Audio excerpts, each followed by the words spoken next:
Welcome to the Penny Stamps Distinguished Speaker Series. My name is Christina Hamilton, the series director.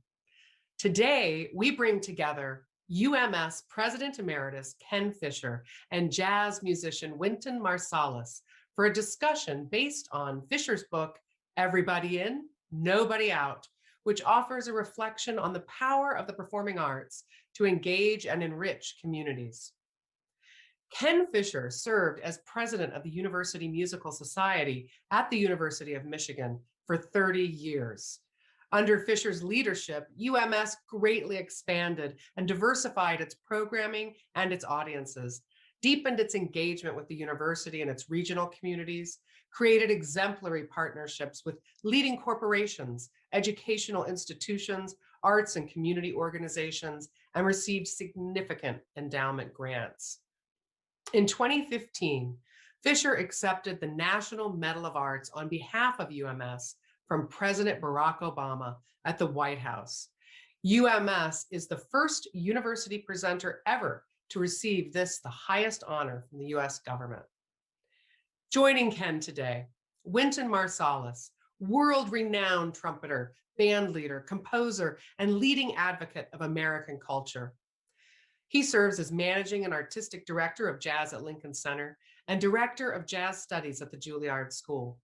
Hailing from New Orleans, Louisiana, Marsalis has recorded more than 103 jazz and classical recordings, which have won 9 Grammy Awards.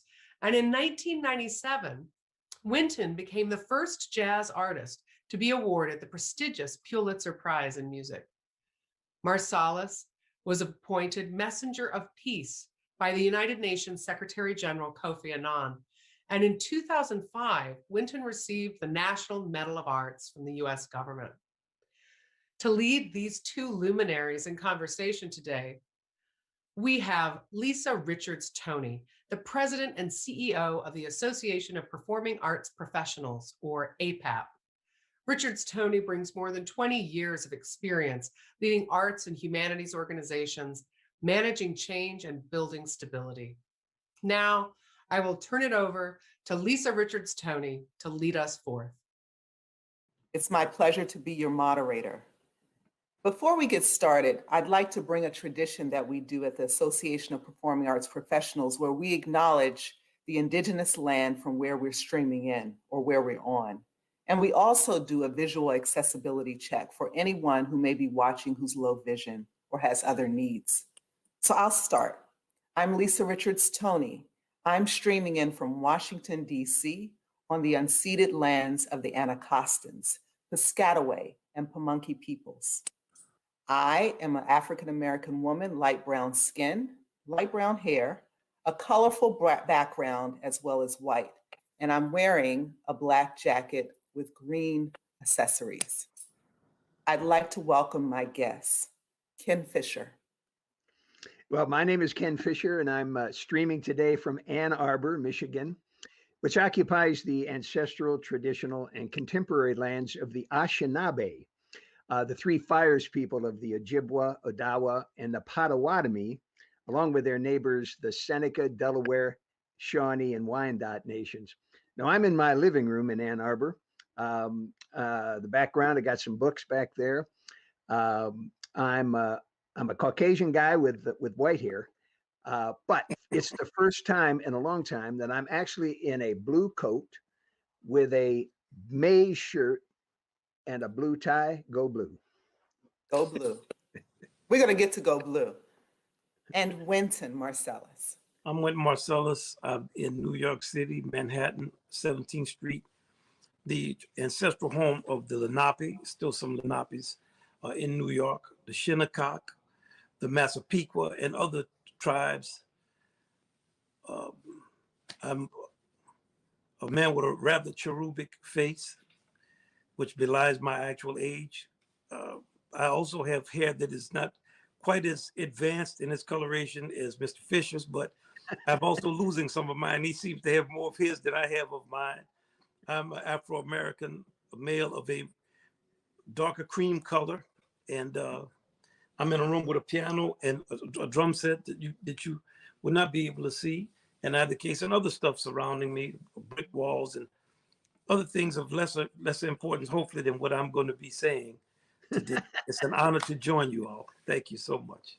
Okay, we're going to have a good time today. Thank you. Thank you, Mr. Marcellus. Thank you, Mr. Fisher. By the end of this, we'll be all on a first name basis. So you may not know this about me, but I got my first ballet slippers. I'll say I was fitted for them when I was 5. So Winton, I hear that by age 6, you got your first trumpet. Is that right? Yes, Okay, ma'am. got that right. That's right. And Ken, by 7, you had your first piano lessons. Yeah. So each of us, so very young, and in a way, really privileged to have been introduced to what it is that we love and in many ways continue to do. And I believe that as children, we have this wondering hunch, it's like a sense of knowing. And it's our job as educators, all of us, to make sure that we're providing those resources that will help students to practice what they wonder about, and then therefore prepare them to claim the space of knowing so that they can actually become it. And as I look at the two of you, I'm smiling because it's everyone's chase for that sense of fulfillment, right? That we long for. And I think I'm looking at 2 men who've achieved that. And I congratulate you both. Mm. My first question is this. Let's think about as we got started, as the 2 of you got started. Did you have a sense of your future back then? We talked about when you first started on trumpet and when you, Ken, first started on piano. Was there any premonition as to what you might do? First of all, you need to know that my dad was the first guy to go to college from his family. And my parents knew both the instrumental and the intrinsic value of music. My dad paid his way through Rutgers by accompanying the Glee Club, and he learned how to play the organ at the same time. Mom played a little violin. We would be taking piano lessons when we were in the 2nd grade. And then that 4th grade, pick up an instrument. And Winton, for me, it was the cornet. But then it was Interlochen that really became the place that all 4 kids in my family went. Transformative experience for me. And I can say more about Interlochen later, but I think the key thing here is parents that saw the value of music, made sure we were taking lessons, and then discovered this wonderful place during the summer where you could be with other kids of all stripes, all religions, ethnic groups from around the world, where we had in common a love of the arts. And that for me was the most important institution in my life other than my family growing up as a kid. But I want to hear about Winton. Well, no, that's we have a lot in common with that also. My father was a musician and a teacher and played piano. You playing cornet. I mean, that's okay. I would have got you out there with your horn. I didn't. You're always withholding information, man. So, and my mother was very much in the education. They would also, from their family, they were the first 2. They both went to college. My father went to Dillard and my mother went to Grambling. And my father was a music instructor. So we were always surrounded by them playing music. They were playing modern jazz. They were struggling. Not a lot of people wanted to hear what they were playing, but they believed in the values of music. I still remember the first song I ever played when I was 6 in a recital was the Marine Hymn. But I mean, we're terrible. Like, when you're a kid, some of the worst recitals in the world, but the best feeling of bunch of little kids struggling to play instruments. They're nervous and all of that. But when I went to high school, I did go to a music camp called the Eastern Music Festival in North Carolina. It was the first time I left home. You started off with a lot of classical training. I mean, your dad jazz was everywhere in your family and your life. What is it that, and then I think you ended up going to the New Orleans Civic Orchestra at some point, and again, with classical music, and making the choice to do that, or to also train in jazz. So it's like you've got this. Am I correct that you have 2 worlds going on? You've got what's going on at home, and then what's going on at school. Well, it wasn't really like that for me. Ken, I mean, I'm in the South. It's different. Everything was really segregated. So there were so few people interested in any of that, jazz or classical music. I was my daddy's son. I hung with him. I liked the music. A guy gave me some albums of a classical trumpet player, Maurice Andre.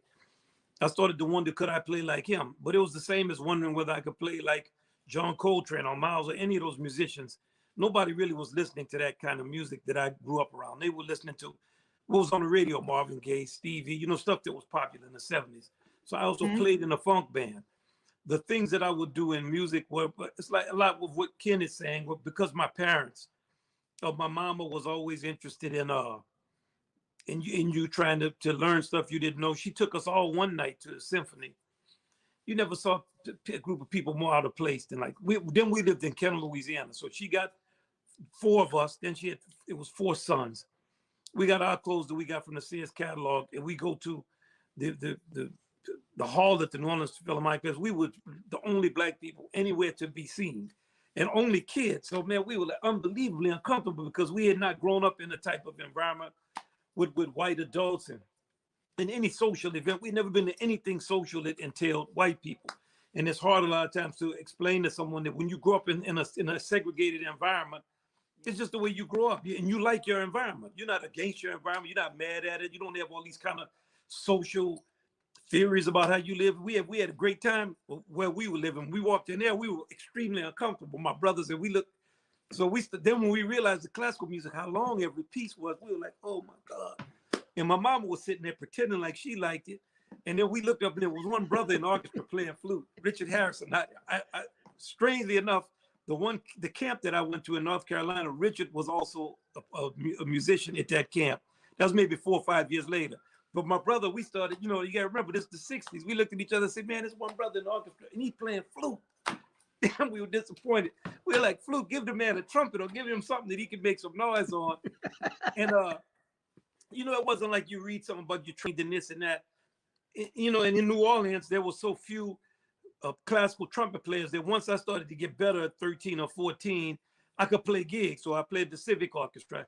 And because I was playing funk, I had piccolo trumpets, and I could get extra trumpets because I had money from playing funk gigs. And I played with the youth orchestra. I played extra trumpet with the New Orleans Philharmonic eventually when I got to be 15 or 16. And it was all such a small world that the world was segregated anyway. So going into classical music or going into jazz, in the jazz world, if you play modern jazz, that was a segregated world too. Now funk, that was all Black people. So the world that I lived in, everywhere I saw, it was always divided. I had grown up in a divided world. The thought of it being together was not anything that was on my mind. It was just, that's how it was. Yeah. So I don't know. Yes, ma'am. You were keenly aware of the almost the aesthetic differences within the music. I'm listening to you talk about your observations sitting in the symphony. Sure, it was long. I mean, first thing is, if you're not listening to something that's long, you don't know how to hear it. Yeah. One of the things I'm most grateful to my father for is that he was always a universal humanist. So this is in the 70s. We all had our afros. It was like it was like the first time you ever had Black people talking to white people a certain way. Then all the pimp movies came out, which my mama hated. And of course we loved. My parents were very enlightened, and my father was very enlightened. So he was against all forms of kind of racism or seeking agency from white people. He didn't believe in any of that.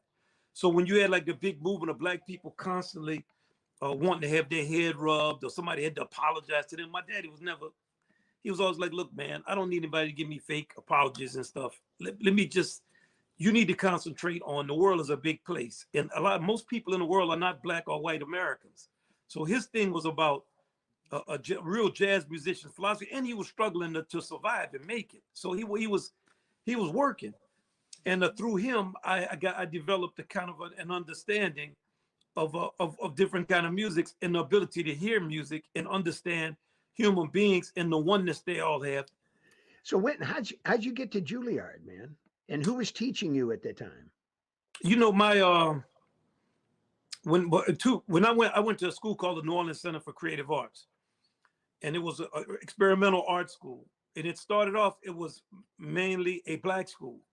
But there was a piano player named Moses Hogan who went to Oberlin when I was in Yeah. 8th or 9th grade. And Moses was like a junior and a senior in Square Rock. Man, Moses got a full scholarship to Oberlin, and Moses was really serious. So I was always kind of just seeing Moses. But at that time, I was like, I was playing basketball, and I clowned around a lot. I was never serious. So Moses and them were real serious. Then a flautist named Kent Jordan was after Moses, and he got a full scholarship to Eastman. So Kent had a good basketball game too. So I remember to go back to laughing about the flute. And I know your relationship with the flute with Penny, so Yeah. so he was, so Kent said, man, you need to be practicing when I was in 9th grade. And I said, you need to come out here and play some ball with me. And he said, if I beat you, or you go practice your horn. I was like, man, you're not gonna beat me, man. You play flute. So he put it on me. So he was a senior when I was a freshman. He put it on me. So I was shocked. Guys playing flute, play ball like that. You gotta remember, we ignorant now. I'm presenting you with the truth of what it is. Then, Yeah. I started practicing because this guy would practice 5-6 hours a day. It was unbelievable the practicing he would do. And he taught me this flute part from Midsummer's Night Dream. I remember me practicing it, man. You got to learn how to double tongue this. And the kind of culture of seriousness that came from them was in me from when I was a freshman and a sophomore. So I wanted to I want them to respect me. I want them to say, okay, this guy. So I said, well, I have to go to Juilliard. If they went here and he went there, I got to get. So that's what set my sights on going to Juilliard. And then I took the audition when I was a senior in high school. First time I ever got on an airplane. Flew up to New York and took the audition and got in. Ken, during this time, as you were also seeding your development in the arts, what were you thinking? Were you seeing the same type of division that Wynton was seeing? Though I get it, it did not stop it wasn't his effect, it was the worldview we were in. But what were some of your observations on all of that? I was just so lucky to go to Interlochen, where you had kids from all over, and we wore uniforms, and they sought to level the playing field, and you were really judged on your talent. And I had 6 summers there, from age 10 to 17. But the thing I love about Interlochen now, and it's across the back of the auditorium, is dedicated to the promotion of world friendship through the universal language of the arts.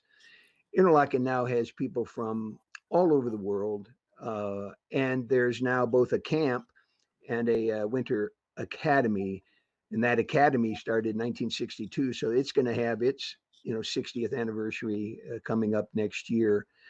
But I was lucky to have those kinds of experiences in my youth. I never aspired to be a professional musician. I in fact, was going to study for the ministry. I went to the College of Worcester in Ohio and thought I was a religion major there, and thought I'd be going to Union Theological Seminary, which at the time, Wynton, was right across the street from the then Juilliard up on the Upper West Side. Right. But the summer of 1966, I changed my mind and had a whole set of questions that I was asking, and then got into the study of higher education, then got into the planning of meetings and seminars, and then started doing concerts at the Kennedy Center just for fun. And then I found out I loved it, and University Musical Society came along and said there might be an opportunity to come back to Ann Arbor, where I've been going to grad school. So my journey was never aspiring to be a professional musician. And I was an intern at UMS in 1967. Never thought that 20 years later I'd be coming back to be the president of the organization. So that's a quick story about the fish and how I got to where I am. I always had jobs, of course. I worked in a gas station, cut grass. Everybody had jobs in the environment I grew up in. But when I had a chance to be around those men, and they were working for, rough wages, just the impact it put on me. And what you were saying, I wish I had known as much, because you're so lovable because you have an interest in people. Because my daddy always said the same thing. He hated for you to call some people they. He said, hey man, who is they? If he really got mad at you, he called you bruh. He said, hey bruh, who is they? You know, what's their name? What do they do? And it was always his contention that the heart of prejudice is always ignorance. He said, you know, because most of the people who practice it the most are not going to get any power, derive power from it anyway. So, and his thing was always about removing your own self-ignorance. So to hear you tell the story just of how you, and also always with you and interacting with you down through all these years, how representative you are of human beings. Mm. You know, people do their jobs, and some people do a good job, some people do a not as good job. But the extra thing that you have to have of actual connecting with human beings and being able to share agency with another person without giving up so much of yourself that you feel like you've been abused, you're a master of that in many different settings. And though I was there, you know, presenting many times, I always studied you and saw what you did and watched how you conducted yourself at different times with different people, how you negotiated through things, because you had so many people also to interface with. And it's a skill. Feeling for people is something you have to have or don't have.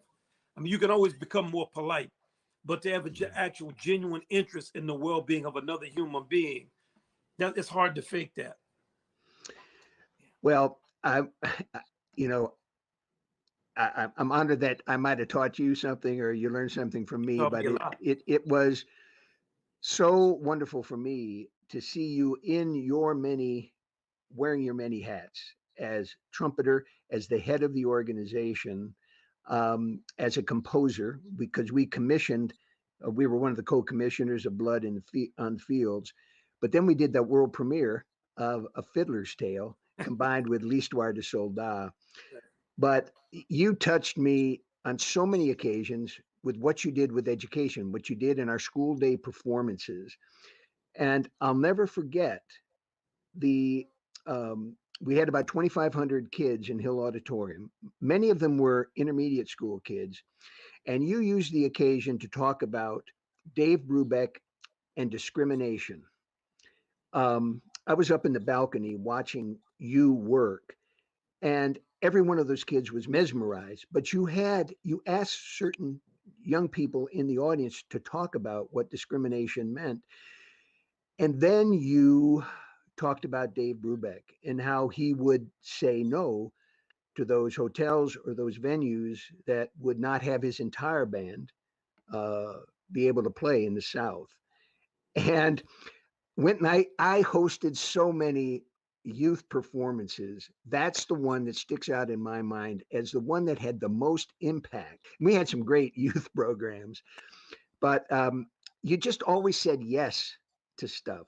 Whether it was meeting with the kids, going with me at 2:30 down to the Blue Nile restaurant to join the rest of the band, Right. saying yes to go meeting with those kids in the lower lobby of Hill Auditorium at 12:30 after you had met with the donors and you'd done the receptions. I just so loved that you said yes all those times. Hey, And I just hope that presenters around the world that present you know of all these gifts that you have, and that it matters so much to you. I want to just say one more story because this touched me greatly. I want I don't know if you remember Winton. You know, before that time when we honored you with the Ford, the Distinguished Artist Award and Jazz at Lincoln Center. You both got an award, but afterwards, I was trying to get you over to the union, or no, it was the Michigan League for the dinner. I mean, people right. paid good money, and wanted to have a chance to see you. And you and I finally started walking out of the back door of Hill. And what did we see? Two young men, each with a trumpet case. You Remember? looked at me, I looked at you. We knew exactly what we needed to do. Turn back, and you gave those kids a 15-minute lesson. All right. And then you and I went over, and as I was able to explain to the people, the reason we're a little bit late, folks, is that Winton needed to give a lesson to these two kids. And because we're using that event to raise money for our youth program, everybody understood. Right. But those are precious memories that I have, and how I learned so much from you. Well, you being too kind about me. I remember that very clearly. But if I could say what I learned from you and what I saw, you know, it's the thing that I always say about what I learned from my father. It wasn't something he told me. I saw him do the stuff that he did. I saw him play in rooms for no people, and I saw him exhibit integrity. I saw him stand in barbershops alone and be against talking about groups of people. I saw that, and I didn't endorse all of it, but it was the years of watching it made me be a certain way. And those education and teaching kids, that stuff I saw him do. So when I was trying to do it, that's what he would do. And would he teach kids? Would our house always be full of people from our neighborhood and from all over? And would he teach everybody the same? I remember just a conversation with my father. Somebody said, "Are you teaching so and so?" They named him. He said, "Yeah." "How much are you charging him?" Because you know his daddy is so and so. He said, "I charge everybody the same." And my father was, he led by example. And what I saw you do, what goes into presenting a concert, people don't understand, because like you, I'm traveling to different places, so I have a good sense of what presenters are, what their world is, what they do. When I leave Michigan, I'm going to the next place, and the presenter is going to be there. It's like you're welcoming people into your home, into your dinner table, but not just the artists. They're the least of your worries. You have to deal with everybody on the staff, all of what's going to be programmed, your entire community, what you're trying to grow, the taste of your audience. Then you have a student community, a teacher community. You have to deal with the city around. I always loved that Nusrat Fateh Ali Khan was coming to deal with the whole community of people from the Arab world, and just his greatness, you know, just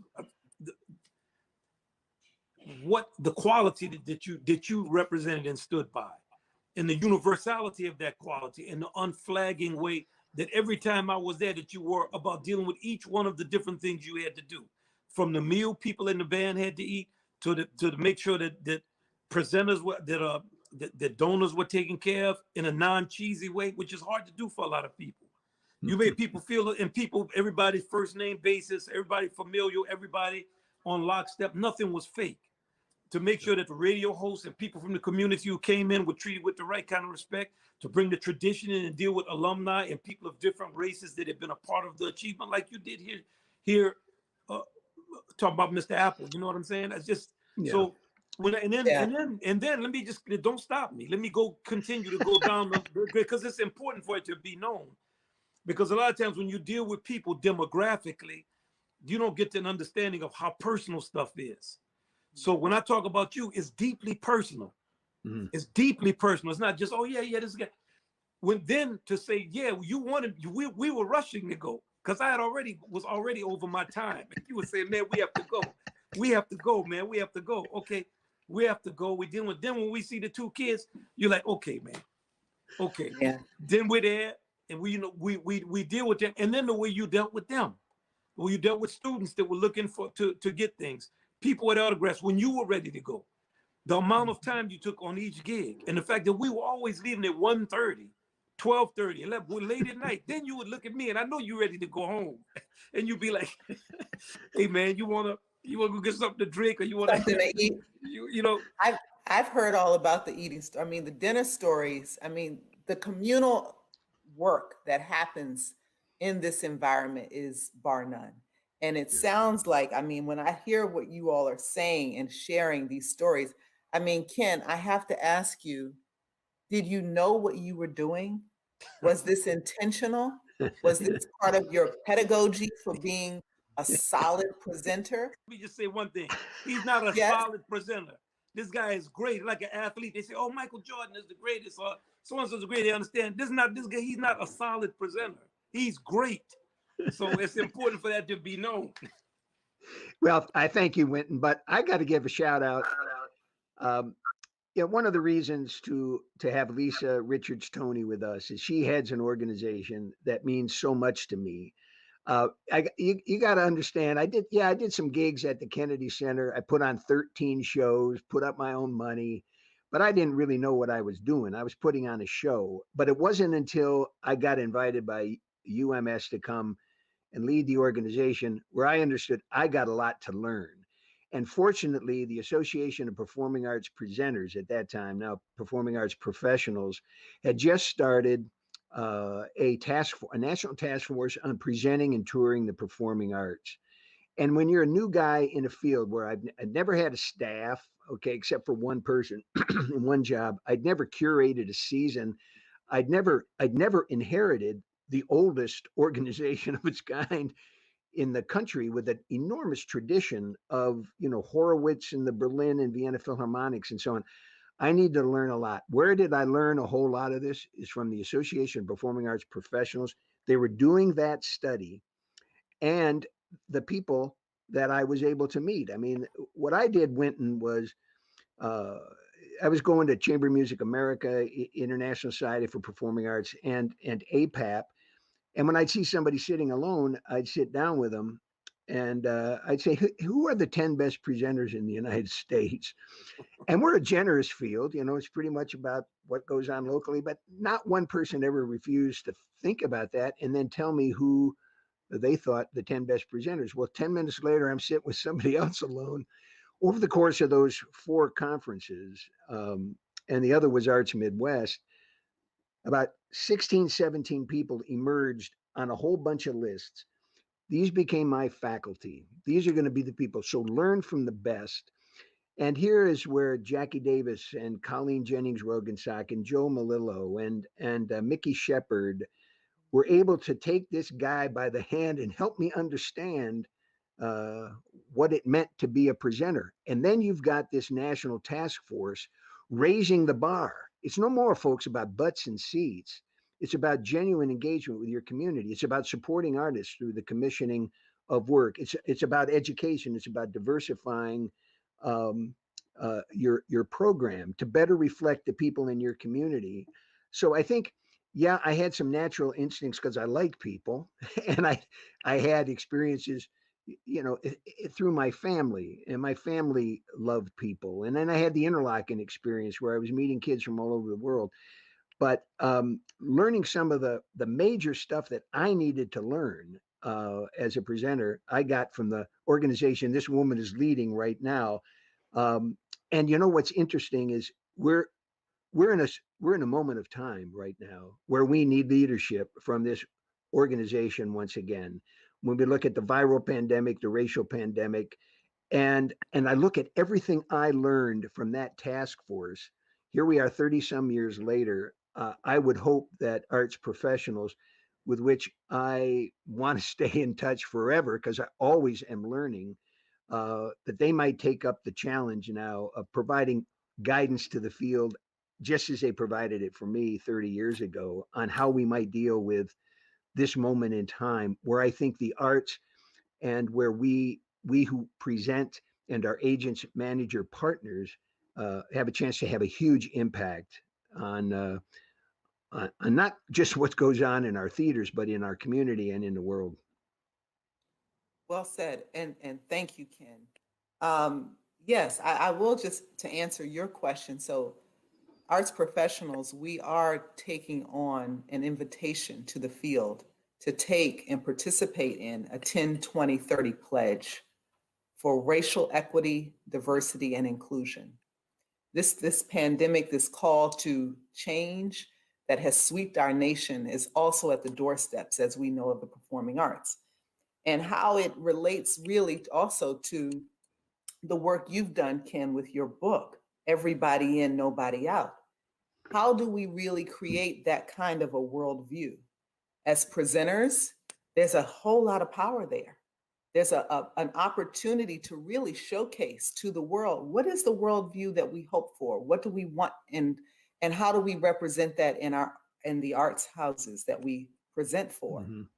And so this pledge is also part of that.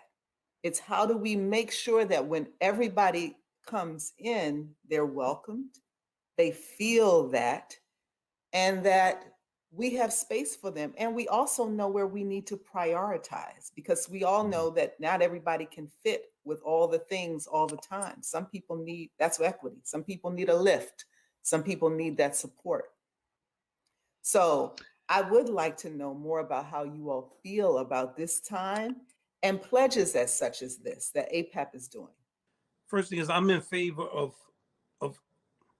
everything, even the things I don't like or agree with. This is such a problem in our culture, the racism, the lack of equity. And the corruption is so deep, not just about race, because whenever a black person starts to talk about race, it's like it's your cause. So obviously Right. you're going to support your cause. I grew up with a lot of racism, and it's still with us. I've been all over this country in schools everywhere. It's still segregated. We have many, many, many problems. So this is a problem that is so severe in the nation and in the American identity that I don't have to agree with all of the things. All these pledges, Black Lives Matters, posters, people saying they're going to do better, all this stuff that a person who grew up in the 70s and saw the reclaiming of racism in the 80s is bound to be cynical about. I'm not cynical about it. I'm glad for all of it. If it works, great. If it does not work, great. Try it again, because the problem is so vast and it's so extreme, and it has affected the American character in such a deep and profound way. It's like if you remember the 60s, Ken, when they had the pick up trash campaign. We don't remember our highways were so trashy. It was always pick trash up, don't litter, pick trash up. There's trash in this system that is when it comes to race, and it's all over it. It's everywhere you look. It's in jobs, it's in education, it's in housing, it's in politics, it's in sports, it's in I don't care what. So anything you say you're going to do to help it, great. I agree with that. I think the mechanics are important, but we have to also realize we cannot have a country in the arts that's filled in the center with filth and pornography and trash and call for accountability. We as a nation are undisciplined. We have a government that's just an advanced kleptocracy. They just steal money outright. Now it's just gotten to the point where it's not even any legislation being passed. It's just Yeah. trying to figure out how to steal. And it doesn't matter left or right. We as a people, we need to wake up. And I mean, by that, I'm speaking to myself. I'm not speaking down to anyone. I And get to say, we're going to be accountable. Okay, what are we going to be accountable to? Are we going to reclaim the public space? We have 10, 11, 12-year-old kids in America in the arts that have a diet of pornography, semi-pornography, and everybody's okay with it. Like, we have to figure out what responsibilities do adults have to protect things that are sacred and of value. What is our relationship to our heritage? And I'm gonna get off my soapbox and let Ken do it, because he knows I'll never stop on this subject. But I love whatever y'all are doing. APAP I love. So Yeah. presenters, yeah. Well, I again, I want to give a shout out to APAP, because one of the things that you made available, this was through Susie Farr, early in my tenure, was if we felt we needed some diversity consulting, you provided some money that enabled us to bring somebody in. Now, I first want to give credit to Patrick Hayes, and I know that Winton knew Patrick Hayes, the founding managing director of the Washington Performing Arts Society. And Patrick came down from New York City in the early 40s to become the manager of the National Symphony. And then he formed the Patrick Hayes Concert Bureau in the mid 40s. But he was also at the same time involved in the desegregating of the lunch counters, desegregating of the theaters of Washington, D.C., a real champion of justice and civil rights. And then this man founded the Washington Performing Arts in 1966. And who did he select as his first board chair? Todd Duncan, the first Porgy of Porgy and Bess. And if you see the Irishman and the tall black man together, as there is this wonderful photo of the two of them, this represented the future of the arts in Washington, D.C. You better believe it. Well, in 1970, I came to Washington and was able to get to know Patrick. I never worked for him, but I got to understand what that inclusion policy of the Washington Performing Arts was. EINO, EINO, everybody in, nobody out. And I came infused with this when I came to Ann Arbor, and I found ourselves in a tower, Burton Memorial Tower. It's a bell tower, and we were really stuck there. We were great classical music presenters, but we had no relationship with the communities in this enormously rich and diverse Detroit metropolitan area. No relationship with the Arab community. The largest concentration of Arabs outside the Middle East is in Detroit, the predominantly Black city of Detroit, with its rich culture. Well, I mean, I'm a kid that grew up with Motown. That's just for starters, the jazz, electronic music, and so on. Then the diversity of Asian populations, and we had Canada to the north, and Mexico, and so on. A very rich Mexico town, and we had no relationship with them. So it was time to get out of the tower and build these relationships. And when we talked about the important relationships, it was our people going out into these communities and observing 4 principles of partnership. Certainly communication and cooperation are key, but the ones that mean the most are vulnerability and reciprocity. And vulnerability means that a white guy coming from the University of Michigan doesn't behave like too often people from the University of Michigan behaved. It meant you were humble, curious, you ask a lot of questions, you wanted to learn. That's what vulnerability was. And then reciprocity meant that if you're going to be building partnerships, you want to make sure that your partner is gaining as much or more from this relationship than you are. And so it and it wasn't just communities of shared heritage. It was the other arts organizations. It was the nonprofit organizations and businesses and so on. And so, and let me get back to the consultant that we had.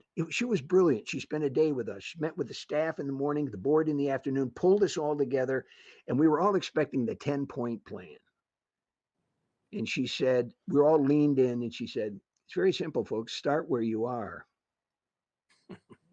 Start where you are. And by that, she said, look at your own organization. Who is it that you've overlooked? Who is it that you've not given a chance to? Who is it that you might have been discriminating against? Folks, start where you are. But that advice, start where you are, I can't tell you how important that was. Look within yourself and look within your organization. Where do you need to change? And we got out of that tower and began to build significant relationships. For me, I had been traveling up and down the country. It was interesting to hear Ken give the history of WPAS, because by the time I started being presented by WPAS was in the early 80s. Doug Wheeler was Amen. And Doug was my man. Yeah. So I absolutely loved him. I still love him, but I mean he's retired from presenting it, but WPS is still doing great work, of course.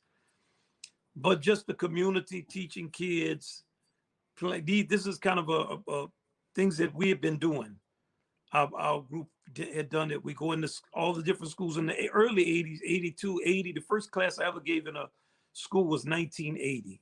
East St. Louis, a band director, Ron Carter, not the bass player, the saxophone player, Ron Carter, called me and said, man, you're going to come to St. Louis with Art Blakey and not come teach my trumpet players? I said, man, what trumpet players?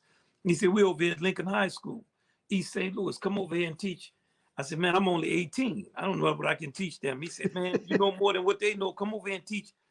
And I went, and that started like years of going to Lincoln. I would call schools all over the country, and I would go to of course, the Black schools. That's the environment I came from. But I would also go to white schools. But I noticed when it was written down, it was only I went to inner city schools, kind of code word. I was going to all of the schools.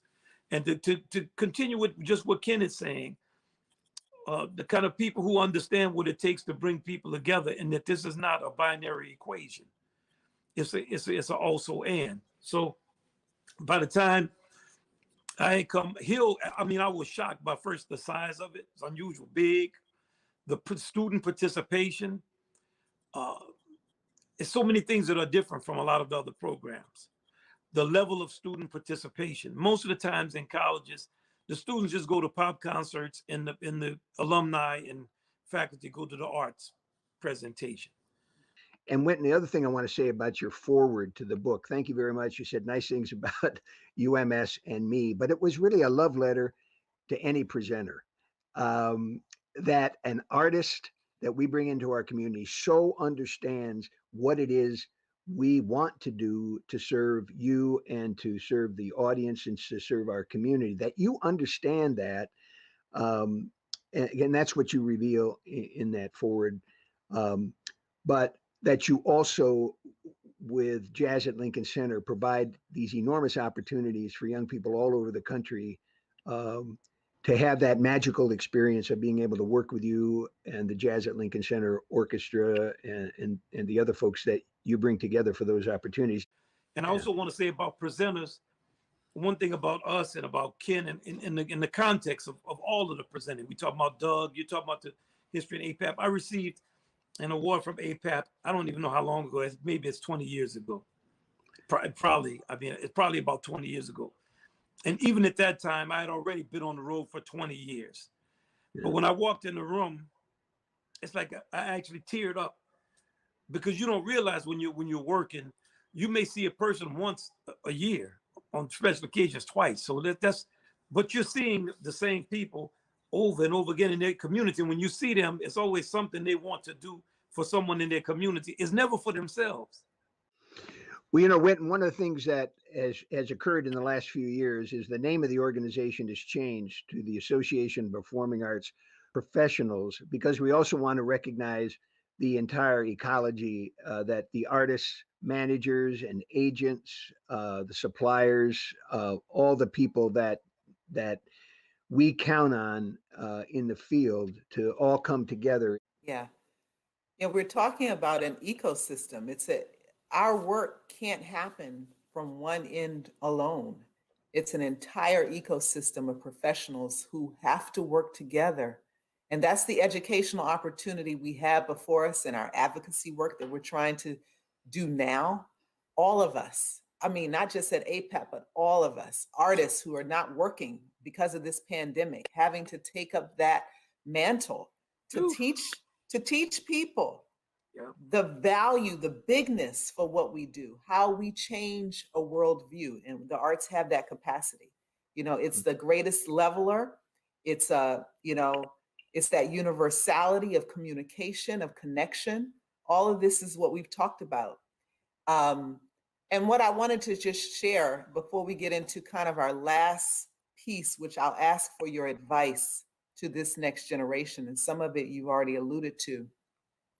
But a lot of what we're also hearing is a call for what we call equitable partnership.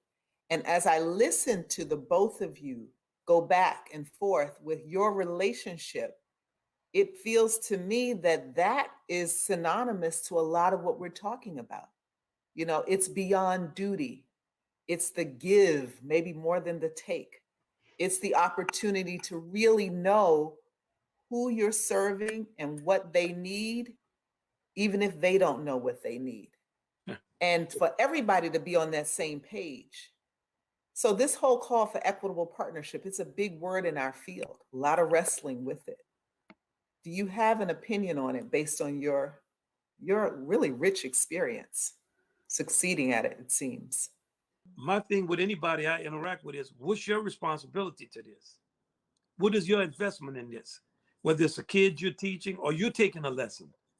I noticed my mentors like Albert Murray, you know, August Wilson, or Ralph Ellison, or Romare Bearden. I would be hanging with them. And if I did what they told me to do, they would give me more information. But if I didn't do it, they didn't drag on me. They were just like, okay, this guy's not serious.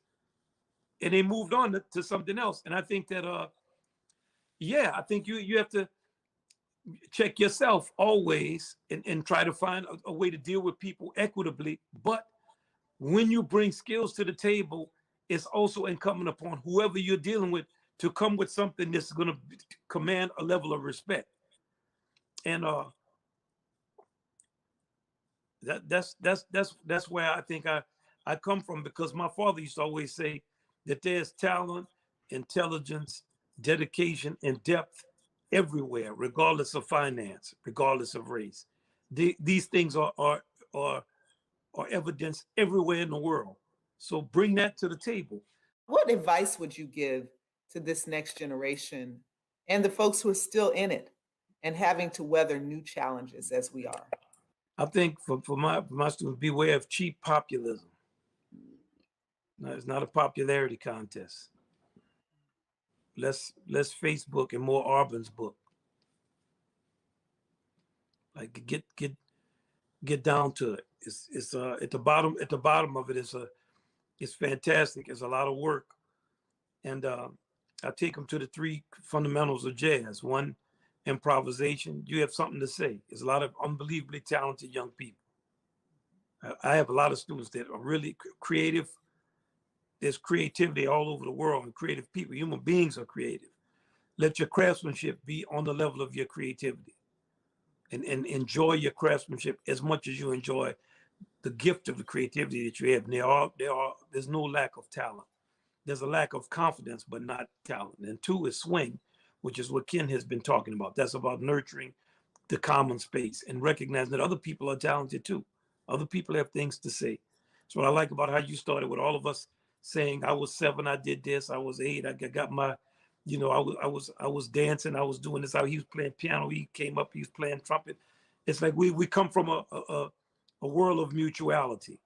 And the third is the blues, as the recognition that optimism, let our projection into the future not be computers in the future of technocrats. Invent a human future, not the future where the world is bombed out and people are not able to touch each other, be around each other, and it's a bunch of useless, worthless laws and rules and suing each other for every trivial offense, and that people are no longer anything but digits with computer chips in them. Reimagine the future to place the human being and the human things in the center of that future.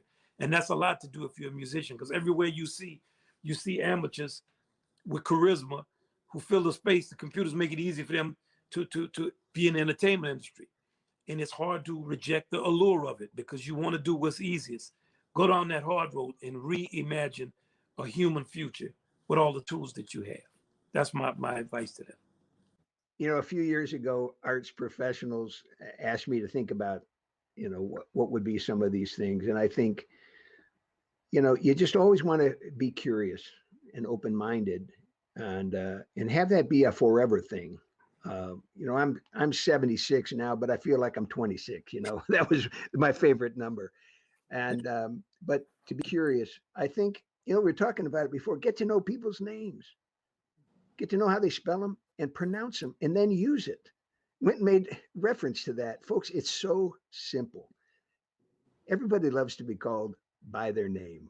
I think, it helped me to have an overall relationship policy of everybody in, nobody out. And that guided our organization for 30 years, and there's nothing old about it. And it was Patrick Hayes' idea, but it served us well. Learn from the best. Why not? If I've had any success, it's because I sat down at the beginning of my career and said, who are the best people in the world doing this presenting? And they were all gathered at your conference, by the way, Lisa. Be willing to adapt, share your passion and enthusiasm.